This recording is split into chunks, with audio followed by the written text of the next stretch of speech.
Had we known too much about that before we went in, we might have thought differently. And we went into real crisis mode, and we had no idea what to expect.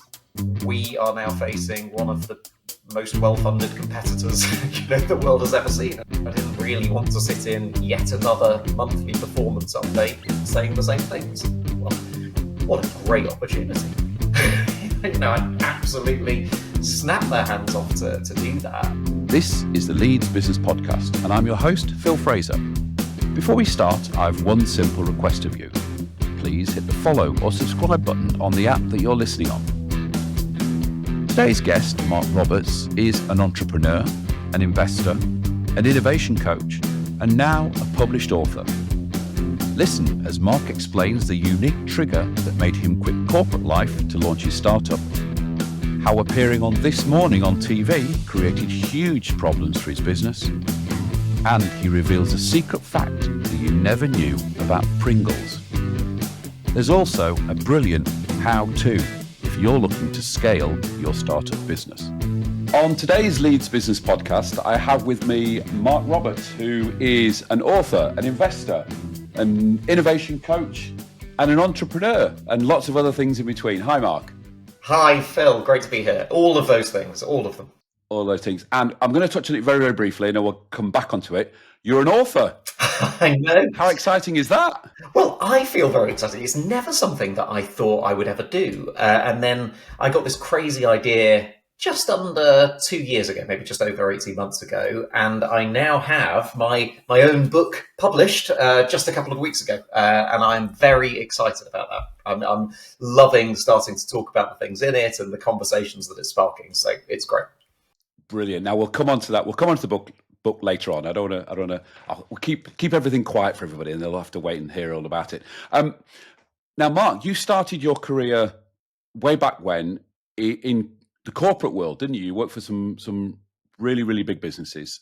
Give us a very, very brief overview on what you did, and more importantly, what you felt you learnt from that time. Well, that I didn't really want to work for big businesses is the big learning. But I guess I left university having no idea what I wanted to do. I wanted to get into business of some form. My dad had run his own paper merchants, and I'd grown up in his car and warehouse and seeing how a small business operates, and I wanted some of that. I said yes to the one grad scheme that offered a company car. So I went off to Procter and Gamble. I started in sales. I then found that most of the interesting decisions happened in marketing. So I transferred to marketing and went through their brand management university, went out to Geneva with them, started running innovation on Pringles. And that's really where I got into innovation. And then from there, I went into consulting for a couple of dark years, mainly in consumer goods. I spent a lot of time with Coca-Cola, with Kimberly-Clark. Then went into financial services, also as head of innovation for a time, but very quickly moved on to retention and then customer marketing. Ended up running marketing for the insurance division of Lloyds Banking Group, and then became marketing director for Laithwaite's Wine. So it was a varied mix. I guess, what did I learn? I love doing new stuff, but I found that getting new stuff off the ground in big companies was really hard, and it took time. And there was just loads of people who were involved in the decision, loads of bureaucracy, governance, committees, everything you wanted, that was all designed to keep the same things happening. And actually, if you want to do things in a different way and wanted to do something new, it was very, very hard to navigate your way through that. Okay. And I guess that led to a frustration. I used to go on holiday and dream on the beach about starting my own business, and it could have been whatever. And I had a notebook and I wrote down loads and loads of ideas. And I'd always come back from holiday and the inbox would just take over. And all of that holiday dreaming just seemed to disperse. And all of a sudden it was like, oh, God, right, I've got these meetings to go to and more emails to get to. And so, yes, there was a built up frustration. But I think, like with all these things, it does take a trigger to make you do the change. Before we got the trigger, you mentioned something, and I have to ask because my daughter will shout at me if I don't. You said you were head of innovation for Pringles. Now, she tells me, and I don't know if this is true or not, Pringles only have the flavour on one side. Is that right? That is correct, because that is the way that the flavour is applied on the machines as all of the cut Pringles chips run through them. It's fascinating to be in the factory. Well, there you go. There you go. Everybody, if you don't listen to anything else on this podcast, you've learned something. I was told that and I was shocked. But be warned that information is, gosh, how many years ago is that now? Too long. It's probably 15 years out of date, so they could have changed it. Okay. So you mentioned a trigger. Now, I've spoken to quite a lot of people who have launched businesses, and some of them are forced. They're sort of pushed off the cliff by redundancy, or some of them are brave enough to go, right, I've got a proper job, and jacked in and gone for it. So what was your trigger, and how did it fit? What was the emotion like at that split second?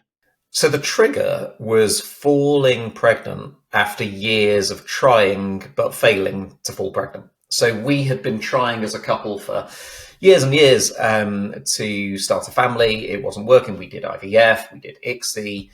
We ended up going out into the States for some treatment, and we had just put that down to, okay, well, it's not happening for us, and that's fine. So we prioritized careers and travel, loads of travel and holidays.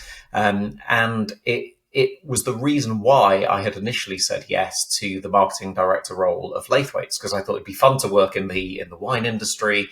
But Laithwaites, of course, was in Reading, and I had been living in the Yorkshire area. So I was doing the sort of travel down on a Monday morning, come back exhausted on a Thursday night, and try to work from home on the Friday.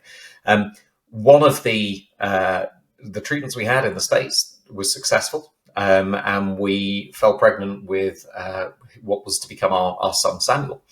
And I remember my wife saying something like, "Now listen here, sunshine, don't think that you're going to spend 3 nights in a nice hotel and leave me."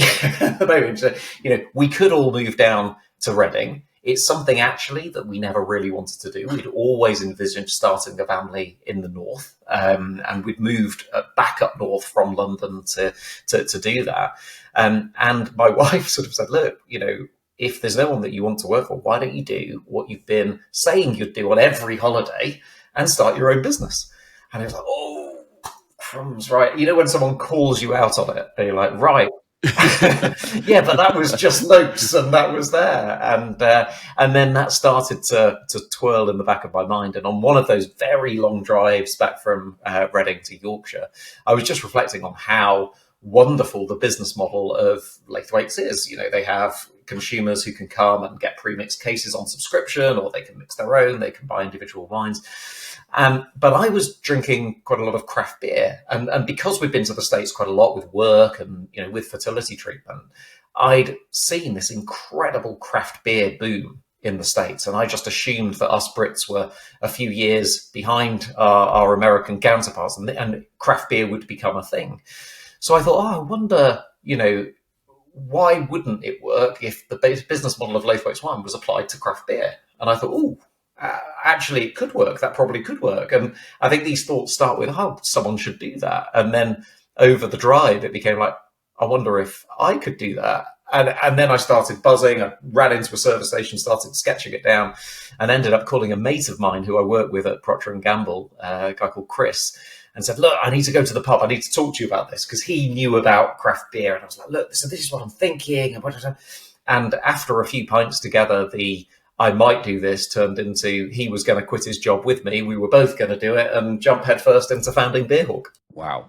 And what was the sort of timeline between your wife saying sort of me or the job, and actually walking into an office at Laithwaites and saying, "I'm handing him a notice"?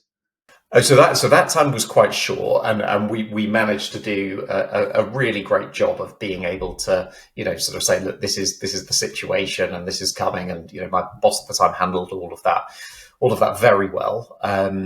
I think that the time from idea to actually getting it up and running, we launched. I think it was in August 2012. We probably started properly full time on it in about the June, and so we'd gone from thought, concept, ideas, certainly within 6 months, probably within 4 months, to when we actually had a website and were selling beer. Okay, and that was a clean break. That was like, give up the job, start the business. And, I mean, just saying it sounds scary. You've got a kid on the way or just arrived. That's a big financial jump, I'm guessing. So yeah, the job wasn't going to work with me in Yorkshire and not relocating down to Reading. The team needed someone who wasn't arriving in the office at 11 o'clock on a Monday morning, shattered and staying shattered until drove back. But so it was not going to be one of those situations where you could do a couple of days. It just wasn't. So that was a very clean break. I did flirt with the idea of maybe trying to get some income, do a bit of consulting, or do something else. And I remember sitting down with the person who had been my exec coach at Lathwaites, and he said, just think about how you'll feel at the end of a period of time if the business hasn't worked and you think that it wasn't because the idea wasn't good enough, but it was because you didn't give everything to try it. And so actually that really helped me break into this. Well, we were thinking about this early summer. If we can't sell beer at Christmas, that's about 6 months away. I knew I'd got the cash to kind of get us through 6 months. Samuel was born in the July. And so we had 6 months to sort of prove the model or walk away from it, or so we thought. And of course, the opposite happens. The model isn't quite proven, but you've got enough traction to think it might be. And then you just scrabble for ways of surviving for long enough to see whether you've got what it takes to form a business. Okay, so I'm guessing that first Christmas was okay? I mean, the first Christmas was okay, but the first few months before that was terrible. We just assumed that we'd open up and people would buy. And in fact, we had scrabbled together about 1,000 names of friends and family that we sent the classic email to. We've started this business and it's great and we'd love you to sort of buy from us. And we just assumed that tens of people, if not hundreds of people, would buy from us. And when they didn't, and then I think in the end, like 3 people had actually bought something. Oh God, right. And so we did everything that I guess with hindsight was madness. We just became busy fools. We tried everything. And I think we tried everything out of more desperation rather than a plan. And we were just looking to think of things that could work. Our big break came from remembering that we'd both been in the corporate world, and actually our unfair advantage, if you like, in this space was the links we could build with corporates. So we were able to convince what was East Coast Trains to let them let us be part of their reward scheme. So travellers on the East Coast Main Line could convert their reward points into beer, as well as the wine that they were doing and other things. And that really helped save our Christmas. And we found, we then had good levels of hundreds of orders and people were rebuying. And it turns out that Christmas is a good time to sell beer. Who knew? Who knew? Okay, so you've got this idea. I assume there was just the two of you initially. How did the business? Talk us through how the business grew. Yeah, so we were doing everything from bad website development to packing boxes to storing the beer. We were doing everything. We got in some help when it got a bit crazy packing the corporate orders and Christmas, and we just got a little bit of temporary packing help. And I think we were actually quite slow to take the risk of hiring someone. We weren't paying ourselves any money. We didn't have any money, so we were scraping everything together. It took us to find our first angel investors before we felt comfortable in hiring our first 2 roles. And we got someone to help us full-time in the warehouse and someone to help us full-time in the office. And that was the first inkling of having a team. But we took that responsibility when you're sort of not paying yourself but you're the business owner. That's one thing. But I guess if you're employing someone, you then have a commitment that no matter what, every week, every month, whatever the pay scale, you are responsible for that person getting the money. And in a startup environment, that is not something to take lightly at all. I'm smiling because we went through exactly the same thing. I remember the first 2, we took 2 people on, it was 5 years before we took full-time staff on. And I remember thinking, shit, I'm responsible for their rent and their kids getting food on the table and shoes on their feet, and it feels huge at the time. And what are they going to do? We don't know what they're going to do. I know we've got some stuff, but and I remember one of our investors sort of said, "Look, if you don't have enough to do, just ask them to stand in the corner and polish something." But it's crazy, you guys spending too much time packing boxes. You need to be thinking about growing the business. And of course, with hindsight, they were right. But at the time, it was much more daunting than that. Yeah, you mentioned angel investors there. How did you go about finding angel investment, and how was that? So we knew nothing about this at all. We had both been in the corporate world. I'd jumped about from company to company a bit. My business partner Chris had stayed with Procter & Gamble, which is where he'd been for 12 years or so. And so we did the only thing we knew how to do, which is use our network. And we started to speak to a few people and tentatively float the idea that, we've got this concept, this idea, it was us that they were backing really, rather than the results. And we were very fortunate that a couple of people decided to take a bet on us. And it very much was take a bet on us, rather than the business was, worth anything really, because, it wasn't. And we had one person who knew about brewing, which was helpful for some of the industry side. And one person who didn't, but, knew a lot about finance and knew a lot about contacts. So, actually, we naively spoke to a few people. Of course, not everyone said that was something for them. But two people, took a bet on us early on, and, it paid off eventually. But I think I would be lying if I said anything other than those first, certainly 3 years were really tough. I mean, really tough, to the point of, how on earth are we going to make this work? Do we need to close it down? It's obviously not working. And, with hindsight, it takes a lot to make money from selling heavy, fragile liquid that happens to have restrictions on because it's alcohol online.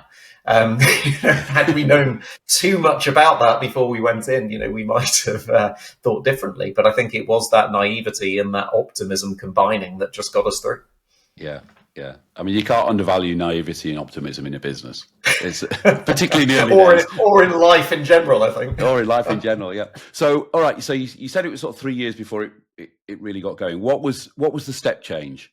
So I think the step change, there were some external factors and there were some internal factors. I think the external factors are easy to explain because the time now, if you think between sort of 2012, 2015, craft beer really did start to become a thing. Those Brewdog boys were, throwing all sorts of things out of helicopters over the city of London and doing stunts to talk about craft beer.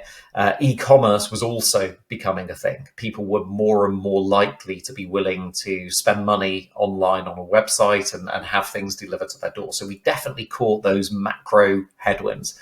I think internally, we, through mistakes, through trial and error, we had stumbled across things that worked for us. So I think on the demand side, we were, still quite early in the days of Facebook and Facebook advertising. It wasn't even Meta. And, being able to work out that actually we could put certain adverts live at certain times of year and that would create demand for us was great. I think we also figured out that we were appealing to a slightly different type of customer than what we first thought we were. So to explain that point, we thought initially we were going to be speaking to the beer connoisseurs, the people who knew about craft beer and wanted to shop for it. And for sure they would come to us, but they might buy one interesting bottle of this and another interesting bottle of that and then go. And they would buy everywhere that they could. But actually, when we started to package things up in quite an innovative, quite an original way, we found that we enticed another type of buyer, what we called the inventive gifters. And that started when we, again, stumbled across the idea for a craft beer advent calendar. And all of a sudden, this is way before there's advent calendars for everything. Our first advent calendar was basically a brown box with 24 holes in it, with 24 beers that we talked about. Here's an advent calendar. We sold out really quickly for people who were just looking for original gifts for their husband, brother, dad, whatever it was. And from that point, we realized that actually we could put other gift boxes together. We could make, beer club subscriptions more gifty. So you could buy for that beer lover in your life, whoever they may be. Okay. It's interesting that it's macro and sort of finding almost like a market fit, just by almost like by trial and error and by accident. It's exactly that. Yeah. It's exactly that. Obviously, the business grew to a point where you were able to sell, but I'm sure along the way between that sort of step change and sale, there were a couple of missteps, should we call them? So give us a flavour of some of the big mistakes that happened, because they're always really interesting. Oh, God, there's just tons of them. They all tend to centre around logistics and doing stuff a bit too late. So for example, on the warehousing side, we were just like employing people. We're very, very nervous in taking on a big, expensive lease, a big thing, and we had some huge seasonality in our business. Seasonality that really spiked in December, might spike again at Father's Day, and then was pretty flat, throughout the year. And we couldn't have a warehouse that could cope with those peaks, and just have it empty for most of the year. So we then had to start thinking about hiring additional spaces for those peak periods. Well, as soon as you break up your stock or break up your team into two different areas, and then all of a sudden logistics inventory systems aren't syncing, and you don't have a certain thing, or you've produced too much of the wrong thing, and then you're letting customers down over here, and all of a sudden you've got a backlog that you can't go through. And the problem with backlogs is if you get to about 4 or 5 days and someone hasn't heard from you, they expect there's a problem, so they call up. And if they call up, that creates a backlog in the customer support, and then you're taking a long time to get back to them. And then other people are saying, well, you've not got back to my email because I'm worried about this. And it just snowballs really, really quickly. So we had plenty of those. We had plenty of challenges with, the website. We thought that we could stay on what I guess would now be called a freemium version of our website for too long. And we were just stingy Yorkshiremen that didn't want to pay for the real thing. But when it can't handle the amount of traffic, the amount of orders, I remember one year we managed to get our advent calendar onto This Morning, and when This Morning was a real thing, and all of a sudden you just saw the traffic go through the roof, and the website broke, just went down at the peak moment. Oh, what? So it's like, right, turn everything off, stop everything that's doing. And we went into real crisis mode, and, we had no idea what to expect. But, these things, these mishaps always happen. It's how you respond to it, and how you respond to it in a way that doesn't just, get over it, but it makes the business better as a result of it. And I think importantly, it makes the team and it makes the culture of the team stronger because of the way you've dealt with it. Yeah. Yeah. I mean, just for those people who don't fully understand the model, you were getting product from third parties into your warehouse, you collated it and then sent it back out again. Exactly that. So our strapline was hunting out the world's best beers. So we wanted to try to find the very best breweries, the very best examples of IPAs or lagers and things. And because we wanted to control the customer experience, we didn't believe that we could simply act as a middleman and send orders to breweries. We wanted to curate beers together. So we needed a warehouse. We would buy in stock from all various breweries, package it up, build the experience, build the emotional feeling of getting a really exciting case of beer together, and send it out through a courier network who would deal with the last mile. Okay. So let's talk about exit. Sort of how far into the journey was that, and was that planned? Was that just out of the blue? Talk us through that. Definitely not planned. We possibly this naivety thing again. We had no plans to exit. We were actually quite enjoying, by this point, having quite a nice little lifestyle business. We'd probably got the team up to 20 or 30 people. We were able to get a few million in revenues. Life was quite good. But we were also at a stage where I guess we knew we either need to go big or go home. So we hadn't left our corporate jobs to have a business ticking over, having a small business ticking over. We wanted to do it, and we really believed that the market had grown but was about to explode. Like, we really believed it, and we wanted to prepare ourselves for it. But to win in that market, we knew we needed to have a lot more marketing spend. We needed to have a bigger distribution center. We needed to have more teams.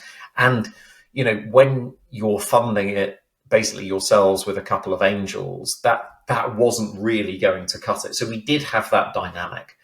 But then one day, out of the blue, a LinkedIn approach from someone who worked at this company called AB InBev, who happens to be the world's largest brewer, said, "Would you like to meet up? I'd like to, talk about a joint marketing project." And I remember, Chris and I talking to this, and, at the time, I was responsible for all of our marketing and our, technical side and product. I was like, this is a waste of time. No way am I going to meet with them. Like, what are we going to do? Promote Corona? What are we do there? No. So Chris said, "Well, look, I'll take the meeting and see what it's like." And I thought nothing of it. And then I got this call from Chris, and he was like, "Mark, you need to meet these guys. This was not a marketing project." I was like, what are you talking about? And so we set up another meeting. We decided to sort of fake it till we made it by sitting in the boardroom of one of our investors. And we were there waiting. And we knew we were meeting a few people. This car turns up, and quite a nice car. And out of it, comes 4 or 5 people who, it turns out, a lot of whom had flown in from the States, apparently just for this meeting. And you're like, hang on, what's going on here? And the desire for a sort of a joint marketing project, I think really with hindsight was there to test us out a bit, to see, what we were like, how we'd react, what we were doing. And it soon became an acquisition conversation, dressed as an investment conversation, but it was clear they wanted to buy, all of it, and importantly, have Chris and I in the business for a long period as a result of that deal. And we had some thinking to do, because we'd never intended to sell. We thought it was a bit too soon. We'd also had some conversations with some VCs, which were encouraging, and we thought that there were multiple different options to us. But I guess it came down to this business were really serious about creating a large-scale global e-commerce capability that had craft beer at the heart of it. And, I think it would be fair to say they would do that with or without us. And, either we have the benefits of some, incredible support and, brands and infrastructure, or we are now facing one of the most well-funded competitors the world has ever seen, and we didn't really want to be on the wrong side of that decision. And so then it becomes, is there a cultural fit, and actually fitting a startup into a massive multinational is not easy. But they had created this innovation arm, it was called ZX Ventures, that was designed to really think about innovation in a different way, and to work with startups, and to stop the big company accidentally squashing them because they just weren't big enough. And actually, from someone who had spent their whole career to this point in innovation, that was really fascinating too. And actually being part of something like that, I really like the sound of. So with hindsight, that really tipped the decision. It was a fairly easy one to make. We wanted to be, with these people rather than against them. Right. Okay. We'll carry on with that. I want to pull on that thread a little bit. Before I do it, I need to talk to our listeners and viewers about the Leeds Business Podcast Fair Deal. The Leeds Business Podcast Fair Deal has 2 sides to it. My side of it, every week I bring you, free of charge, innovative, interesting, motivational guests like Mark, free of charge. You, listener and viewer, have your side of the deal is just do one thing. Recommend this podcast to one other person you feel will get benefit from it. That's all you have to do. And that's the Leeds Business Podcast Fair Deal. Sound like a fair deal, Mark? You didn't say it had to be interesting and motivational. Well, one out of two is all right, isn't it? Not even going to think about which one. Okay, so you've obviously, without discussing numbers, just give us a flavour of the structure of the deal, and then we'll talk about sort of what you did once you got back into a big business. So it was an outright share purchase with an earn-out. So, it was a number that was very comfortable to say yes to, and the opportunity to go on and earn more if the projections that we had said came true. Right. Okay. So you mentioned they put this in their sort of innovation division. Is that right? That's right. And then you in effect were employed in that innovation division. Is that the way it went? 100%. So I became, I think, a director within that innovation group, but I was an employed person, and my job was to run the business that I had founded. So still to be a founder, still to make all of the decisions. We've been very clear as we went through the deal about sort of roles and responsibilities, and they really wanted us to lead it because why would they have bought us if they didn't think we had capability to do that, and actually different capability than what the business had? So that was great for the first couple of years.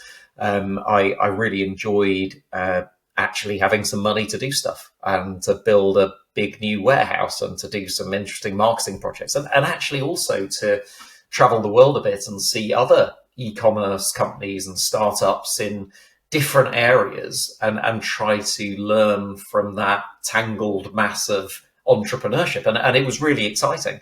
But I think over time, I said this and got a little bit bored with, I'm not going to say just running the business, but it came to a situation where I think what they needed, in fact, what the business needed, was someone who was just better at managing something that had become quite big than someone like me, who naturally gets attracted to new, innovative things that I want to go and start up and cause chaos somewhere else.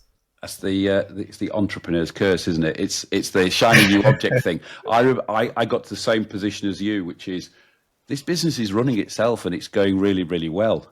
This is boring.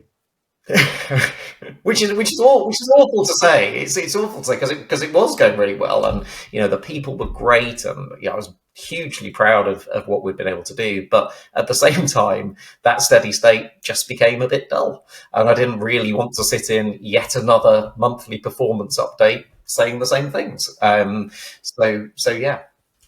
Okay, so I assume you had a lock-in. So did you have to hang around before you left, or how did you get out of that? So yes, it was part of the earnout, and it was actually a great conversation by the person, Andy, who had bought our business, and I think with hindsight he made this wonderful decision. We had, as part of our Beer.Org journey, stumbled across these home beer machines called Perfect Draft. Well, Perfect Draft started out as a joint venture with AB InBev and Philips, and was launched into mainstream retail accounts. I think it was like in 2007, and huge promise of draft beer at home, but it failed. And it failed to the point that the retailers delisted it, and it became a solution to getting an extra line of beer in some cafes and restaurants and bars in Europe, which was great. But I got speaking to someone who was actually going to go over to France to come back in a van with some of these machines and some of these kegs because he couldn't get them. And I got speaking to him at a beer festival, and we sort of reflected, well, wouldn't it be easier if I sent one of my vans? And what is this thing? Let's. So we, worked with him and some other of the earlier members of that community to say, well, what would we have to do to make this thing big? And they said, well, really get some interesting beers on there, expand the beer range, make it available, And we realized that this was a cracking business because once someone had bought a beer machine and the only kegs that they could buy were going to be supplied through us, well, happy days. You know, you could afford a high CAC, a cost of acquiring a customer, because their lifetime value was going to be so high. And the unit economics of this business model was very, very exciting. So that ended up becoming quite a big part of the Beer Hawk business in the UK. And going back to, you know, the person who put the deal together, he said, well, would you consider stepping out and becoming an intrapreneur? So bringing your entrepreneurial mindset to lead Perfect Draft now globally, and, you know, see what we would need to do, whether that's new machines, whether that's new beers, new markets, and actually form a startup team within a really big business, working with some of the big global brands like Stella Artois, Corona, Budweiser, and seeing if we could grow that as the, you know, or one of the lead direct to consumer propositions for AB InBev. Well, what a great opportunity. You know, I absolutely snapped their hands off to do that. And, you know, it enabled me to pick a startup team and to grow it, and to, you know, get some, you know, real positive sponsorship by people who were very senior within AB InBev. You know, we had the group chief marketing officer sponsoring the overall program, the president of Europe, you know, one of the leaders in America, all coming to help me and my internal startup. And it was one of the most well-funded startups you could get. Well, it started to go bonkers, and then COVID happened.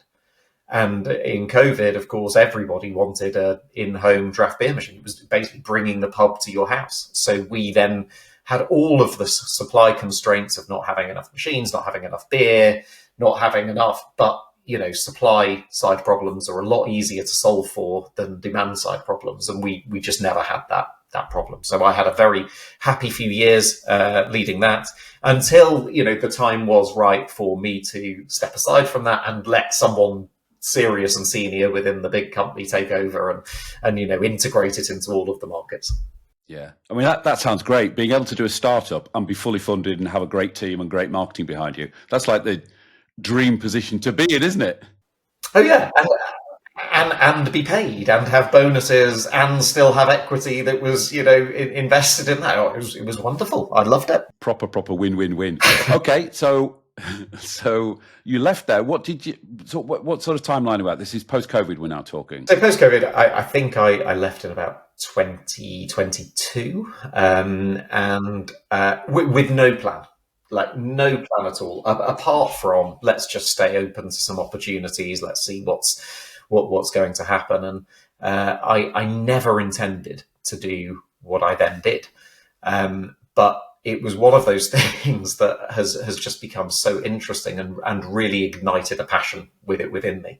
So I had been on the board of the local enterprise partnership for Leeds City region for a while, under the chairmanship of Sir Roger Marsh, and the LEP was responsible for the growth deal, and it was a public-private sector partnership designed to stimulate growth within a region. My assumption was Sir Roger would stay around doing that forever, and one day he brought me aside and said, look, you know, would you consider taking on becoming chair? You know, my first answer was absolutely not. You know, I think you're doing such a great job. Why on earth would someone want someone like me? Surely you need to be some retired grandee with lots of time and connections and professional service experience. In fact, surely you need to be someone like you. And he said, Mark, I think therein lies the problem. I think that's exactly why we need someone like you who can talk about small businesses and scale ups.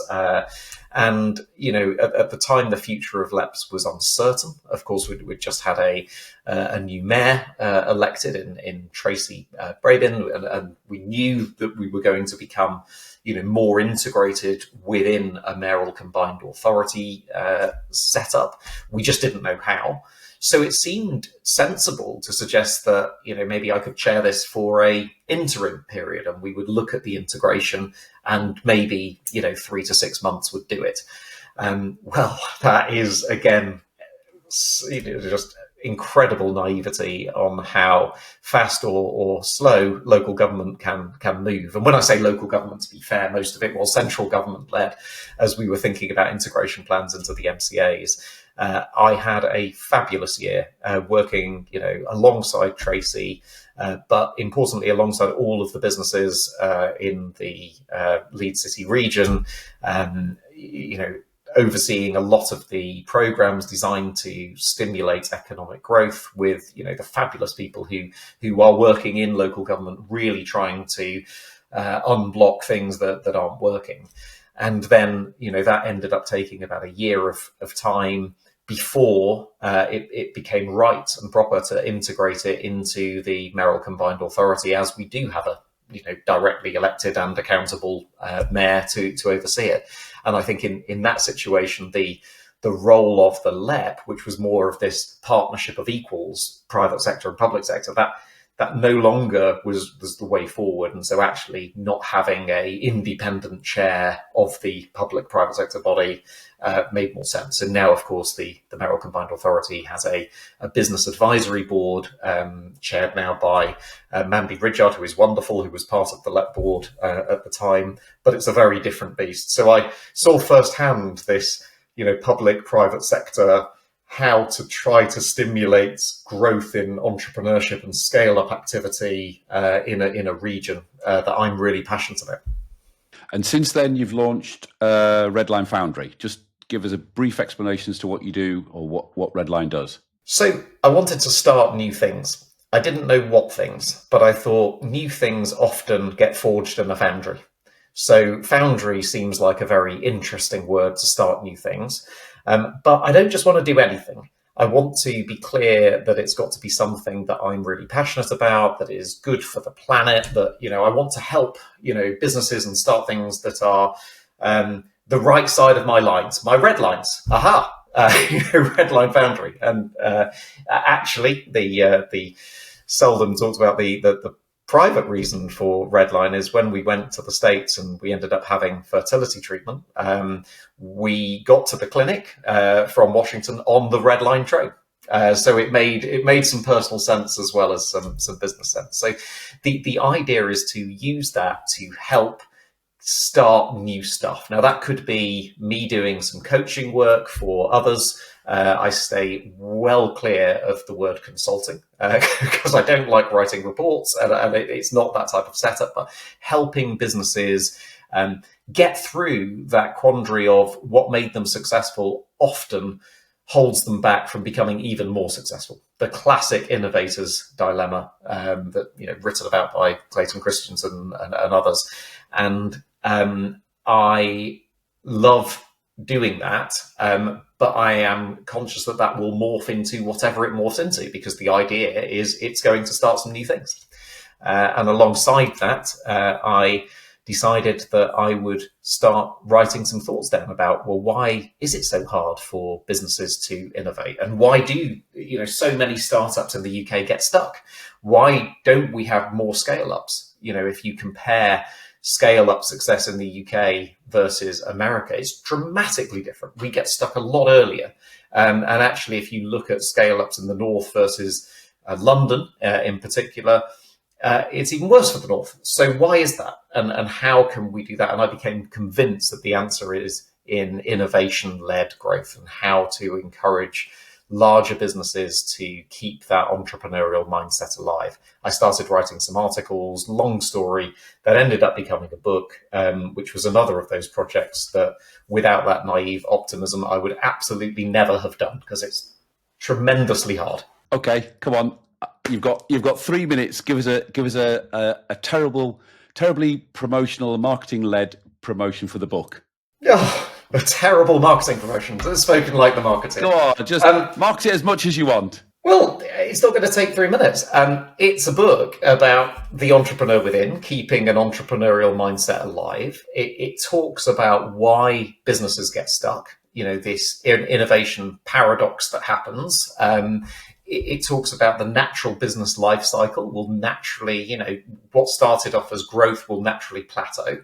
And if you haven't got some things in plan to keep that, that growth going, it will naturally stall. And then, I guess the meat in it, the part 2 of the book is, well, okay, what to do? And so I started to look at all of the innovation that I'd been connected with that had failed, because I think you learn more from your failures. What was missing? What didn't we do? And then I started bringing that out, and I started looking at, well, okay, when the big examples of the Coca-Colas of this world or the Apples of this, when they failed, why? And were there any groupings of why? And I found that 5 factors came out.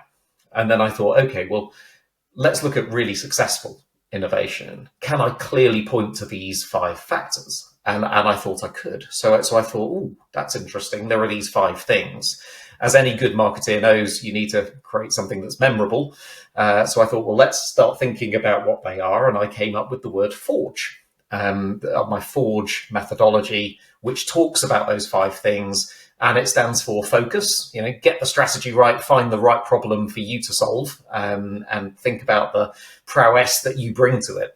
Originality, let's make sure that you have a culture where there are lots and lots of genuinely creative ideas, because I think the more original the idea, the easier it is to cut through in this world where there's just so much new stuff and overwhelm. Results. How do you actually test things are working and you prove desirability, viability, feasibility? Growth. Once you've got some traction, how do you switch that lever and move from startup to scale up mode? Because that's really hard and it requires a totally different mindset. And then lastly, ecosystem. How do you surround yourself as an innovator with, the talent and the skills, the knowledge, the funding, and the networks to make you successful, knowing that it's not all on the inside of a company. It's also not all on the outside of a company, but it's somewhere in between. So how do you apply that ecosystem to help you be successful? So there you go. And there's loads of content on entrepreneur-within.com. That's my time for a double click and a cheesy smile. How about that, Phil? There you go. That's absolutely brilliant. There will be a link to the book in the show notes. So go out and buy one. And actually, what you've just done is this week's how-to, isn't it? That was the how-to. Of course it was. Of course it was. Seamless. There you go. Seamless. Now, before you leave, I ask all our guests to give another Leeds startup a shout out. So who are you going to give your shout out to? So I'm going to give a shout out to a slightly different type of startup. One of the things we talked about when I was starting in my business journey was getting some angels and getting some angel investors on board. And I think, it's a really good opportunity for more people who have either had some financial success or exited business to get together and to share not just money, but experience as well. So recently, myself and a few others have, collectively started Leeds Angels. You can find it on leedsangels.co.uk. And we are a group of angel investors who are loosely based in the Leeds city region, the wider region, within Yorkshire, who are keen to invest in exciting high growth businesses, typically with an interest in technology, because that enables scale. And you can find more at leedsangels.co.uk, and the person who is leading that for us is a wonderful person called Hazel Savage, who exited her own music business to SoundCloud, and I've started working with Hazel to see if we can probably fill a bit of a gap in the market. I think there's plenty of room for lots and lots of angels group. There's very, very good ones, very well established ones in Leeds and elsewhere, but I think what we're trying to do is bring some people who have some very credible knowledge to support their angel investments and hopefully create more businesses within Leeds that can really go places. That sounds great. And there will be a link to Leeds Angels in the show notes below. Mark, it's been absolutely fascinating. Thanks ever so much for coming on as a guest. Oh, thank you very much for inviting me. I hope that you enjoyed this episode. Make sure you hit the follow button so every new episode gets sent straight to your phone.